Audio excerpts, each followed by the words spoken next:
Sir drop किन किन student को लेना चाहिए? हाँ देखो, मैंने जब क्लास में बोला था तो मैंने पहले ही बोला था कि यार देखो ये एनटीए है। जी जी एनटीए के लिए कई बच्चों ने कुछ नाम भी सोचे रहे हैं, मैं यहाँ नहीं बताना चाहूँगा। जी जी एक होता है सेटिस्फेक्शन और एक होता है सिलेक्शन। जी। तो बच्चे को ये समझना पड़ेगा कि भाई सेटिस्फेक्शन नहीं, सिलेक्शन चाहिए। तो काफ़ी सारे बच्चों का ये प्रॉब्लम आता है। और बोर्ड को और जेई मेंस को और एडवांस को कैसे मैनेज करें। केमिस्ट्री के अंदर से इस बार तो इनऑर्गेनिक का वेटेज काफ़ी आया था, जैसा कि बच्चों से बातचीत करके पता चला। लेकिन ऐसा नहीं है कि अप्रैल में भी वही होगा। तो हमें बहुत चालाकी से और बहुत स्मार्ट वे से, कहता हूँ ना, कि डिसीजन लेना चाहिए। हमें हाइपर होके या ओवर थिंकिंग करके नहीं लेना चाहिए कि लोग क्या सोचेंगे। लोगों के सोचने से कुछ नहीं होता है, हमें अपना सोचना है ढंग से, क्योंकि अल्टीमेट गोल है आईआईटी में जाना। Hey guys, welcome back to my video. तो गाइस आज मैं डिस्कस करूंगा जेई मेंस का जो अप्रैल अटेम्प्ट में उसको क्या प्रॉपर स्ट्रेटेजी आपको बनाना है, कैसे प्लान डिसाइड करना है, वो सारी चीज़ें आज मेरे साथ डिस्कस कर रहे होंगे विजय सर। सर स्वागत है आपका मेरे यूट्यूब चैनल पे। Thank you. सर अभी जेई मेंस का फर्स्ट अटेम्प्ट हो गया, कुछ स्टूडेंट का पेपर अच्छा गया, कुछ स्टूडेंट का अच्छा नहीं गया, बट अभी जो उनको फोकस करना है अप्रैल अटेम्प्ट में, तो उनके लिए क्या बेस्ट हो सकता है, कैसे प्रिपरेशन करना चाहिए उनको अप्रैल अटेम्प्ट के लिए? जिन बच्चों का 98 परसेंटाइल से ऊपर आ रहा है उनको मैं सजेस्ट करूंगा कि उनको डेडिकेटेडली एडवांस पर फोकस करना चाहिए। एडवांस की तैयारी स्टार्ट कर दो बिना किसी देरी के, क्योंकि अब टाइम सिर्फ और सिर्फ जेई के अंदर जाने का है। और उसके लिए आपको सिर्फ प्रीवियस ईयर क्वेश्चंस पर ध्यान देना है, जो आपके अच्छे टॉपिक्स हैं। जिन भी बच्चों के बढ़िया टॉपिक्स हैं, जैसे मान लीजिए आपने फिजिक्स केमिस्ट्री मैथ्स में आइडेंटिफाई करो कि इतने अच्छे टॉपिक्स हैं, उनके प्रीवियस ईयर क्वेश्चन एडवांस के करना स्टार्ट कर दो। क्योंकि जेई मेंस के अंदर अभी आपकी सिंगल करेक्ट और आपने सिर्फ इंटीजर की प्रैक्टिस की, तो सबसे ज़्यादा एडवांस के लिए आपको मल्टीपल की प्रैक्टिस करने की जरूरत है। मैथ्स और कॉलम की है, कॉम्प्रिहेंशन की है। तो डेडिकेटेडली आप प्रीवियस ईयर करो, उसमें जो गलतियां हो उनको दूर करो, या उसमें जो क्वेश्चंस नहीं है उसकी थ्योरी पढ़ो और एक प्रॉपर डेडिकेटेड रिवीजन करो। सर 98 परसेंटाइल से ज़्यादा वाले को तो आपने बता दिया, अब जिनका उससे कम आता है उनके लिए क्या बताओगे आप? देखिए 98 परसेंटाइल से अगर कम आ रहा है जी तो पहली बात तो डरना नहीं है और टेंशन नहीं लेनी कि जेई एडवांस के लिए टाइम नहीं मिलेगा, हम पढ़ेंगे कैसे, हमारा क्या होगा, क्या मैं कर पाऊंगा, वो टेंशन नहीं लेनी है। सिंपल एक चीज़ ध्यान रखो, 98 से कम परसेंटाइल है तो आप अप्रैल अटेम्प्ट को फोकस करो। अप्रैल अटेम्प्ट को फोकस करने के लिए सिंपल स्ट्रेटजी बता रहा हूँ मैं आपको। सिंपल एक लाइन बस याद रखना, वो ये कि प्रीवियस ईयर क्वेश्चंस डेडिकेटेडली करना है as a test paper, time limit में, और बायोलॉजिकल क्लॉक सिस्टम को ध्यान में रखते हुए, वही 9 से 12 और 3 से 6। इससे फ़ायदा ये होगा कि आपको उसी बायोलॉजिकल क्लॉक सिस्टम में तैयारी करने का मौका मिलेगा। प्लस जो पेपर का पैटर्न था वो आपको पता है, प्रीवियस ईयर क्वेश्चन ही आए थे काफ़ी सारे। तो प्रीवियस ईयर क्वेश्चन जो बहुत सारे आए थे वही इस बार भी आने के चांसेस होते हैं। और बच्चे उन पर ध्यान देके अगर जाएंगे तो जो अप्रैल अटेम्प्ट का सेशन होगा वो फैमिलियर होगा उनके लिए, इससे कि उनको जल्दी और स्पीड में काम करने का मौका मिल जाएगा। सर आप कई सालों से जेई मेंस का फर्स्ट या सेकंड अटेम्प्ट का पेपर देखा ही होगा, आपको क्या लगता है पेपर में क्या किस चीज़ की ज़्यादा इंपॉर्टेंस होती है? पीवाईक्यू की इंपॉर्टेंस होती है या फिर सर की नोट्स की इंपॉर्टेंस होती है? क्या सबसे ज़्यादा मेन फैक्टर क्या होता है? देखिए सबसे इंपॉर्टेंट और मेन फैक्टर की बात मैं करूँ तो बच्चे का डेडिकेशन होता है, कि उसको जो पढ़ाया गया है उसने अच्छे से पढ़ाया नहीं पढ़ा। फिर उसके बाद उसकी प्रैक्टिस का होता है कि उसने जो प्रैक्टिस की है वो सही तरह से की या नहीं की है। एक होता है सेटिस्फेक्शन और एक होता है सिलेक्शन।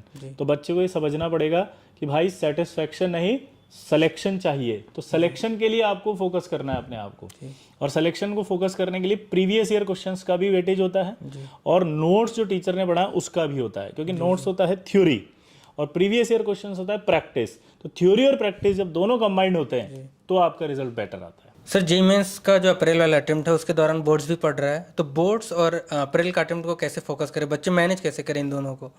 ये एक बहुत बड़ी प्रॉब्लम है जो 12th क्लास में है। बिल्कुल आपने बहुत अच्छा सवाल पूछा और ये बच्चे आपको थैंक यू बोलेंगे अभी कमेंट बॉक्स में, क्योंकि बहुत अच्छा नहीं है।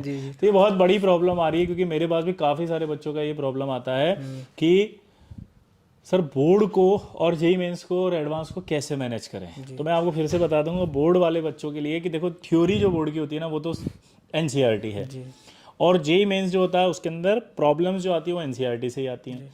तो क्यों ना हम इस बात पर फोकस करें कि अगर हमें ये कॉन्फिडेंस है कि हम बोर्ड के अंदर लगभग जो है वो आपका 80 या 85% आराम से ले आएंगे, तो हमें पूरी तरह से डेडिकेटेडली अभी जेई मेंस पर फोकस करना चाहिए। लेकिन अगर हमें लगता है कि हम 75% लाने में भी हमारे को थोड़ी फाइट आ सकती है, क्योंकि हमने कुछ भी नहीं पढ़ा बोर्ड के लिए।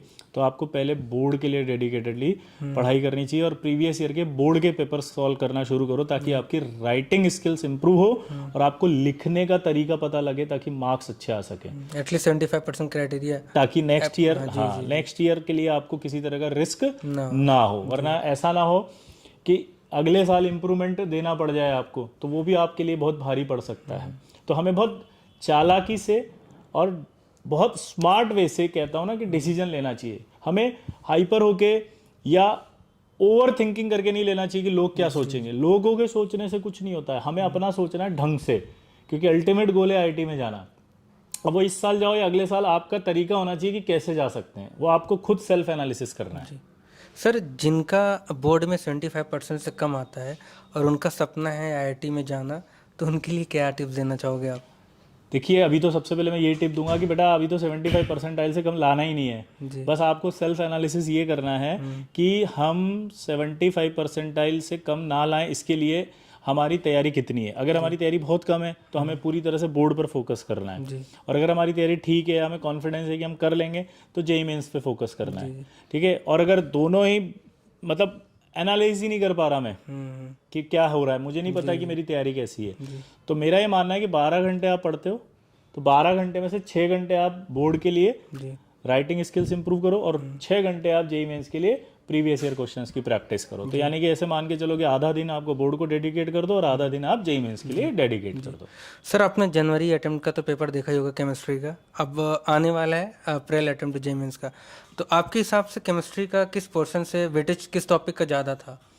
जो केमिस्ट्री के अंदर से इस बार तो इनऑर्गेनिक का वेटेज काफ़ी आया था, जैसा कि बच्चों से बातचीत करके पता चला, लेकिन ऐसा नहीं है कि अप्रैल में भी वही होगा। केमिस्ट्री के अंदर जो आपको हाई वेटेज टॉपिक्स हम लोग बताते हैं, वो हाई वेटेज टॉपिक्स आपको पढ़कर जाने हैं, like chemical bonding, coordination chemistry, periodic, ये जो है ना, ये सारे के सारे ऐसे यूनिवर्सल, मतलब आप किसी से भी पूछेंगे ना तो ये चैप्टर तो आने ही चाहिए। मतलब अगर ये आ गए तो आपकी बैकबोन होगी केमिस्ट्री की स्ट्रॉन्ग।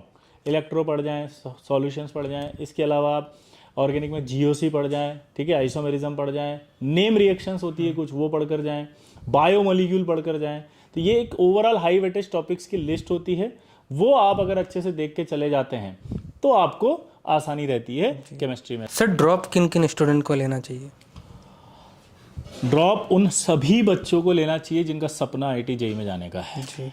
क्योंकि अगर आईआईटी जेईई खुद कहती है कि आप 1 साल और तैयारी करें, तो इसका मतलब आईआईटी समझती है कि आप कर सकते हैं। आईआईटी समझती है कि शायद 1 साल में आपको उतना मैच्योरिटी लेवल ना रहा हो जितना आईआईटी के लिए चाहिए।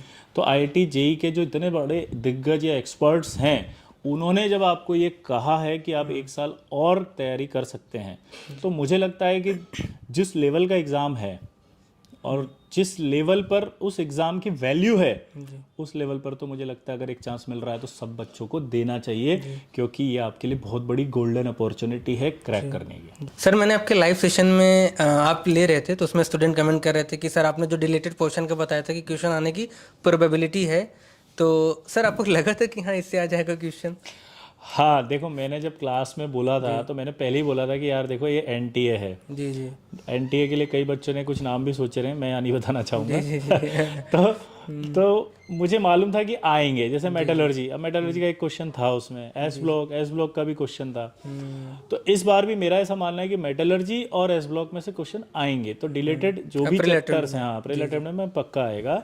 तो आप बिल्कुल, आपके पास समय है तो आप जरूर पढ़ कर जाएं। सर आपको किस टॉपिक से प्रोबेबिलिटी लगती है कि आएगा? प्रोबेबिलिटी वही मेटलर्जी और एस ब्लॉक से तो फिर से प्रोबेबिलिटी है कि आएगा, कंफर्म आएगा। रीजन बीइंग कि ऐसे चैप्टर है जो कनेक्टेड हैं, आप चाह के भी इसमें से नहीं हटा सकते। मतलब एक ऐसी चीज़ है कि जैसे बॉडी जो बनी होती है ना हमारी, वैसे ही वो केमिस्ट्री बनी हुई है, आप उसमें हटा ही नहीं सकते वो, तो वो कलेक्ट होगा। जैसे हम बॉडी का कोई पोर्शन नहीं हटा सकते, वैसे उस वो हट ही नहीं सकते चैप्टर। जी। सर अभी आपका केमिस्ट्री का बहुत एक्सक्लूसिव कोर्स आया है जिसमें आप टॉप फैकल्टी केमिस्ट्री की पढ़ाने वाली है, तो 11 to 12 मूविंग जो स्टूडेंट है उनके लिए कितना इम्पैक्टफुल होने वाला है ये कोर्स? देखिए, अगर आप एक नॉर्मल, ये जो बैच है ना बहुत ज़्यादा रिसर्च के बाद बनाए जाते हैं, क्योंकि इसको बनाने के पीछे क्या है, बहुत सारा एक्सपीरियंस होता है कई सालों का।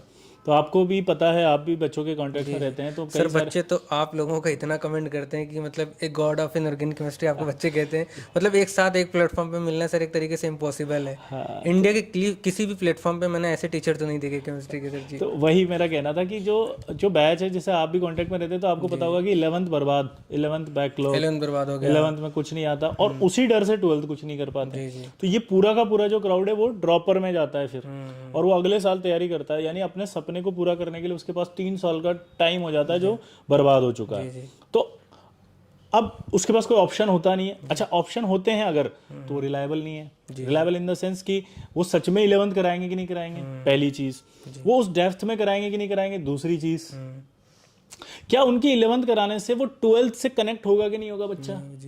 और प्लस मान लीजिए 12th में वो हमसे पढ़ने आया और 11th किसी और से पढ़ा, तो वो तो गैप अभी भी है, क्योंकि उसका उस डेप्थ तक वो कवर ही नहीं हुआ जो एक लेवल होता है, जो एक लेवल होता है। तो वो 12th में क्या होता है कि वो पढ़ तो रहा है, पर वो कनेक्ट ही नहीं कर पा रहा है। तो इसलिए हमने इस साल एक सबसे एक्सक्लूसिव बैच ये निकाला है 11 प्लस 12th, जिसके अंदर साल पढ़ाएंगे आप। हाँ, दोनों एक साथ पढ़ाया जाएगा, और वो हम ही पढ़ाएंगे। जी जी हाँ, क्योंकि मैं ऑफलाइन में बहुत सारे बच्चे से मिला हूँ, तो उनका वो साफ बोलते हैं कि मेरा 11th तो बर्बाद हो गया, अब क्या करें। जिसकी वजह से वो 11th बर्बाद करते करते 12th भी बर्बाद कर लेते हैं, एक साल ड्रॉपर बन जाते हैं। तो और बच्चों को ड्रॉपर बैच आने के बाद ही पता लगता है कि क्वालिटी ऑफ एजुकेशन बहुत इंपॉर्टेंट होता है rather than quantity of education. तो ये बैच बनाया इसलिए गया है, क्योंकि क्या होता है कि जैसे हम भी 12th बैच अगर स्टार्ट करते हैं मान लीजिए, और 11th वो कहीं से और पढ़कर आया होता है, तो उसको लगता है उसे 11th आती है, लेकिन वो हमसे पढ़ने के बाद उसे लगता है कि उसे नहीं आती है। तो वो और ज्यादा उसके लिए ऐसा हो जाता है कि यार, मतलब एक तो पहले ही बैकलॉग था, फिर उसने एफर्ट भी लगाया, तो वो एफर्ट जीरो हो गया। तो ये कोर्स इस तरह से डिजाइन किया है कि 11 प्लस 12 दोनों ही इसके अंदर हैं, जिससे कि आपका 11th अच्छा हो जाए। अब कई बच्चे ऐसे हैं जिन्होंने 11th अच्छी की हुई है, वास्तव में उन्हें लगता है बेस्ट है, क्योंकि उनके टेस्ट में काफी अच्छे आ रहे थे, तो उनके लिए भी एक कोर्स निकाला है 11th का। जी जी। लेकिन मैं फिर भी सजेस्ट करूंगा 11 प्लस 12 वाला जो कोर्स होगा, अगर वो हमसे ही पढ़ रहा है 11th भी और फिर 12th भी, तो मुझे लगता है कि केमिस्ट्री में फिर उसका एक भी नंबर कटने की गुंजाइश नहीं है, अगर वो डेडिकेटेडली जेईई एडवांस के बारे में सोच रहा है तो। जी सर, ऑनलाइन तो बहुत सारे प्लेटफॉर्म हैं जो केमिस्ट्री पढ़ा रहे हैं जेईई मेंस और जेईई एडवांस के लिए, तो आपका जो कोर्स है और प्लेटफॉर्म से कैसे अलग बनाएगा। पहली बात तो ये कि 11 प्लस 12 के अंदर थ्योरी कराई जाएगी। जी। कई सारे कोर्सेज मैंने जो देखे उनमें शायद एक प्रैक्टिस सेशंस हो जाते हैं, या टेस्ट सीरीज हो जाती है, या प्रैक्टिस के थ्रू रिवीजन होता है। तो यहाँ पर मैं आपको बता दूँ, ये सेम वैसे ही चलेगा जैसे 11th होती है। तो प्रॉपर थ्योरी के साथ चलेगा, थ्योरी के बाद वही प्रैक्टिस होगी, वही मटेरियल डीपीपी शीट जो होता है, प्लस वही टेस्ट जो आपके 3 से 4 वीक में होते हैं, वैसे ही टेस्ट होंगे। तो यहाँ पर मतलब बच्चे को लगेगा ही नहीं कि वो 11th और 12th में कुछ कन्फ्यूजन है, उसको लगेगा कि मैं प्योर आईटी के कॉन्सेप्ट सीख रहा हूँ, और आईटी की जो बेसिक्स हैं, बेसिक्स से लेकर के उसको पूरे एडवांस लेवल तक क्लियर किया जाएगा 11th और 12th दोनों मिला के। तो सबसे जो एक्सक्लूसिव पार्ट है वो ये है कि 11th भी मैं ही पढ़ा रहा हूँ, 12th भी मैं ही पढ़ा रहा हूँ एक साल में। ये उसके लिए सबसे एक्सक्लूसिव है कि कोई ऐसा नहीं कि कोई ऐसे टीचर पढ़ा रहा है जिसको एक्सपीरियंस कम है और बच्चा खुश हो रहा है कि मेरा 11th हो रहा है। तो यहाँ एक्सक्लूसिविटी क्या बताई मैंने आपको कि मैं ही पढ़ा रहा हूँ। तो मतलब सबसे डिफरेंट यही है कि मैं ही 11th 12th पढ़ा रहा हूँ एक साल में। तो बच्चे का एक साल बच रहा है, और ये बच्चों को समझ में आता है जब वो 11th 12th में अच्छा परफॉर्म नहीं कर पाते, और उसके बाद जब ड्रॉपर में आते हैं तब उन्हें हमारी वैल्यू समझ में आती है। तो वो आपका एक साल बच रहा है, ये एक्सक्लूसिविटी है इस बैच में। तो गाइस, इस वीडियो में हमने सर से बहुत सारी चीज़ें सीखा है कि अप्रैल अटेम्प्ट को आपको कैसे प्रॉपर वे में देना है, बोर्ड्स की कैसे प्रिपरेशन करना है। और सर का एक नया कोर्स आया है, सर आप खुद आपको पढ़ाने वाले। जैसे सर ने बोला कि 11th तो बर्बाद कर देते हैं बच्चे, 12th भी उनका चल जाता है, जिसकी वजह से उनका 2 साल का लॉस होता है। जो एक्सक्लूसिव कोर्स आप लोगों के लिए सर लाए हैं, आप एक बार कोर्स को विजिट करो, और जो भी आपको समझ में जो डाउट वगैरह आता है तो आप कमेंट में मुझे बता सकते हो। Sir thank you so much, आपने इतना कीमती समय दिया। Thank you.